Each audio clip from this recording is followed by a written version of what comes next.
wanted to give a quick garden update on the tomato plants because they're out of control. So check this out. This is literally a tomato jungle. Might have planted them too close together. Really what's going on here is I didn't get out here and prune as soon as I should have. I really should have been out here pruning when they were a whole lot smaller, and now they're so big. I don't really want to cut too much off because I don't want to hurt the plant. I mean, I have the biggest tomato plant here that I think I've ever grown. I've cut quite a bit off of it and a lot of it has fallen down. I've been trying to stake it up since yesterday. I tied it up a couple of times and it hasn't worked. I don't even know how many tomato stems are coming up here. This is an Ivan tomato. It's got a pretty cool history if you look it up. I've never grown an Ivan tomato. All of these tomato plants are different varieties. I have more tomato plants over there in another garden with multiples of the same varieties, but all these are different. This was kind of my backyard experiment because I had a big pile of goat compost manure here and I knew that it would grow some good food. And these tomato plants are loving it. And they're loving it a little too fast that I can't get out here and prune them fast enough. Just a little bit of backstory on me. I'm pretty sick. I have something wrong with me. They don't know what it is. I have some sort of autoimmune disease, plus I have something called POTS, and the heat really affects me. So it's hard for me to get out here, get all of my animal chores done, and then come out here and work. So I try to come out here in the afternoon and get what I can done. I've layered old hay in the rows to keep the weeds down. The weeds aren't super bad here. I've noticed that since the soil is better, there aren't as many weeds. And the tomatoes are so densely planted, they're not really having too much issue with weed pressure. But as you can see, I have staked these back here and tied them up, but I did that like a week and a half ago and they're already outgrowing their ties here. There are tomatoes growing everywhere.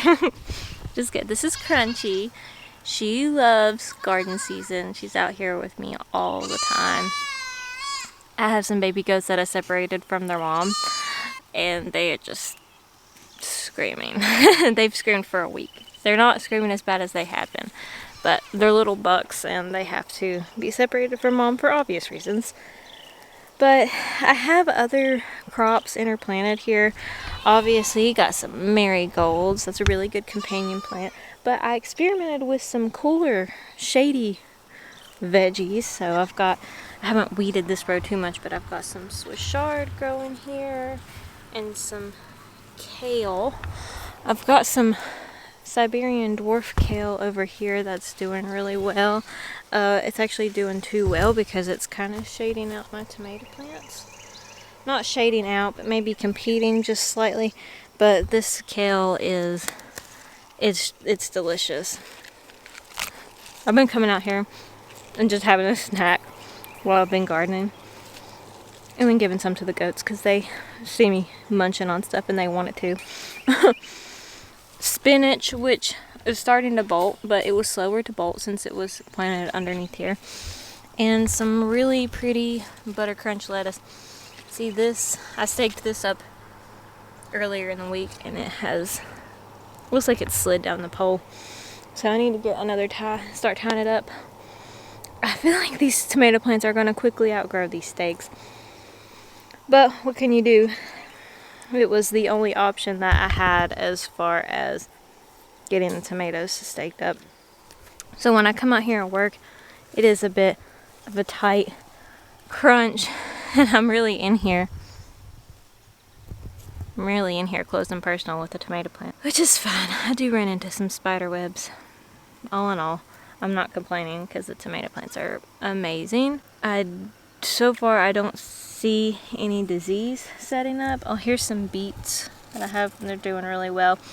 I planted beets in the other gardens, which the soil is really bad over there, and they are way smaller than these. I do have one tomato that is not doing well at all, and I don't know if it's because of the variety or maybe just a bad seed, stunted plant or something.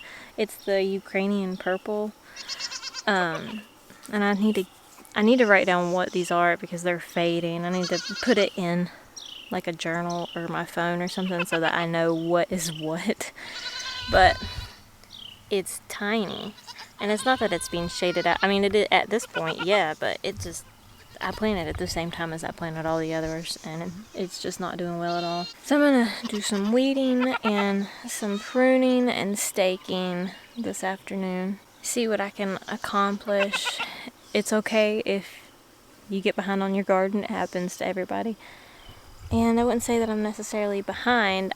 It's just lovely and wild. You know, sometimes you just gotta let it be wild, and it might be the best garden you ever have. But first things first, you gotta take care of yourself and your health, or else you can't enjoy your tomato plants. So if rest is what I need, rest is what I'm gonna do. Right now I'm feeling pretty good. Good enough to tie up some tomatoes, so that's what I'm gonna do. So the best tomato plants, the ones that are doing the best, my Paul Robeson already has set on a bunch of fruit, and they all look generally healthy, but the Ivan tomato and the Paul Robeson are looking really awesome, and the triple crop is looking really good too. In case you were curious on which varieties were outperforming the others. And the berries crazy cherry, I thought in the flower bed that I have, the raised beds that I have out front, that I had planted the red centiflora, but I'm kind of thinking that I might have planted the berries crazy cherry because the amount of blossoms that's on this, it looks just like the plant out front. And I didn't label the one out front, so I guess I won't know until whether it's yellow or red as to what I have planted, but I'll show you.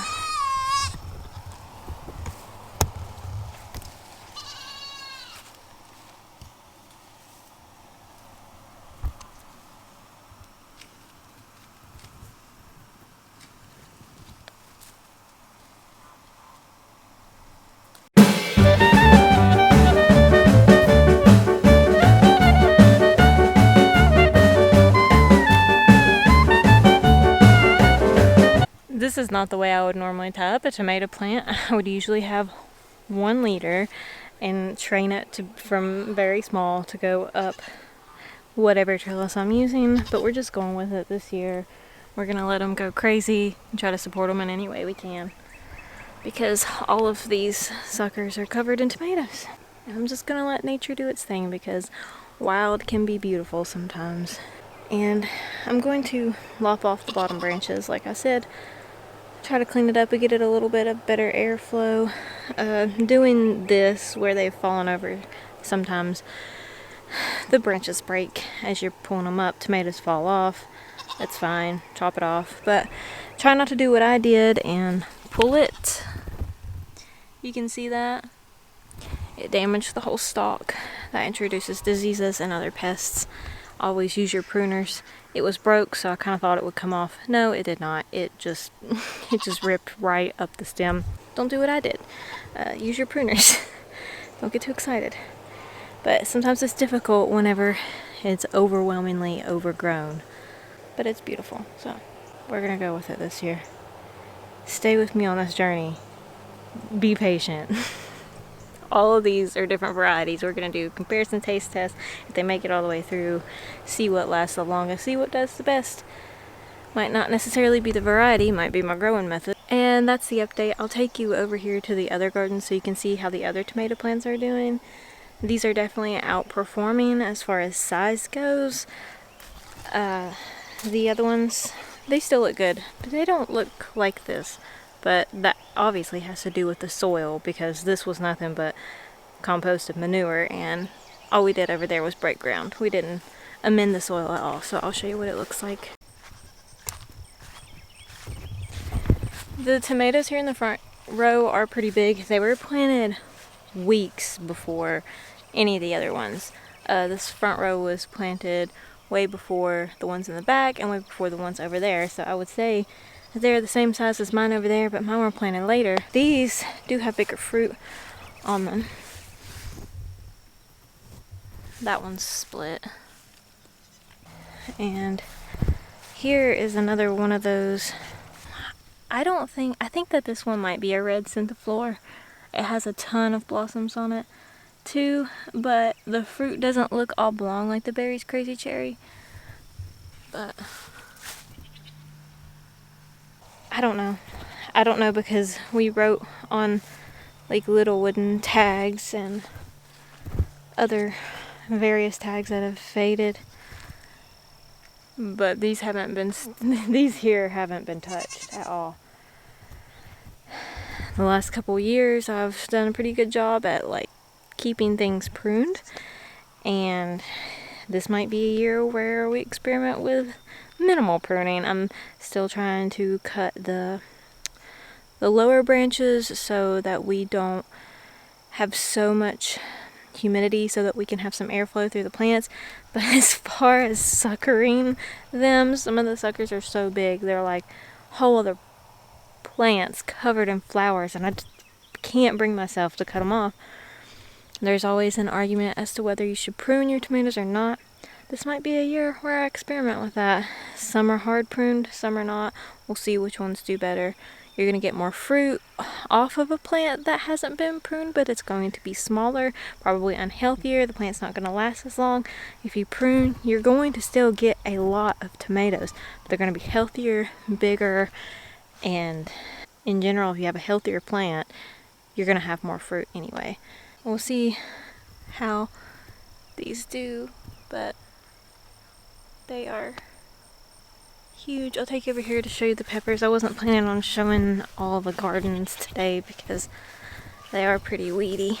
If I go by that, you guys might never get to see the gardens. These are the peppers, and have some flowers planted in between here, and we weeded the other night. I'm making a comfrey fertilizer for these peppers, and we'll see if that helps production. This back row back here, I poured chicken blood on. So if they get any bigger than the others, we'll see if that helps. Yeah, I wanted to show you guys what's growing on in the garden, and I will catch you on the next one. Bye.